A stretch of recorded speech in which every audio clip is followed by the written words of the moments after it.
ঢাকার ৩ দিন পর পর্দা নামছে ঢাকা আন্তর্জাতিক বাণিজ্য মেলা। শেষ মুহূর্তের কেনাকাটায় ব্যস্ত সময় পার করছেন মেলায় আসা ক্রেতা দর্শনার্থীরা।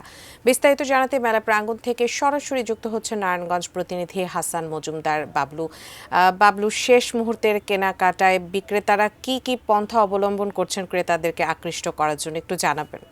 শেষ মুহূর্তের বেচাকেনি চলছে ঢাকা আন্তর্জাতিক বাণিজ্য মেলায় এবং বেলা বাড়ার সাথে সাথে কিন্তু আন্তর্জাতিক বাণিজ্য মেলা প্রাঙ্গণে ক্রেতা দর্শনার্থীদের উপচে পড়া ভিড় আমরা দেখেছি। বিভিন্ন স্টল প্যাভিলিয়ন গুলোতে ক্রেতা দর্শনার্থীরাও ভিড় করছেন। এছাড়াও আপনি যে কথাটি আমাকে বলছেন যে বিক্রেতারা আসলে শেষে এসে বিভিন্ন অফার দিচ্ছেন।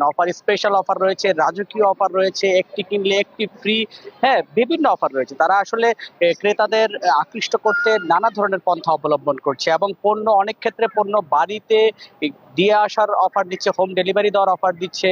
পাশাপাশি বিভিন্ন ফার্নিচারে আমরা দেখেছি যে 10 থেকে 15% ছাড়ের ব্যবস্থা করে দিয়েছে এবং বিভিন্ন পণ্যের 60% ছাড়ের কথাও কিন্তু তারা মূল্য ছাড়ের কথাও কিন্তু আসলে বিক্রেতারা বলছেন। এছাড়াও আমরা দেখেছি যে ক্রেতারাও বিভিন্ন দূর দূরান্ত থেকে এসছেন এবং তারা তাদের পছন্দের পণ্য কিনতে তারা কিন্তু বিভিন্ন স্টল প্যাভিলিয়ন গুলোতে ভিড় করছেন।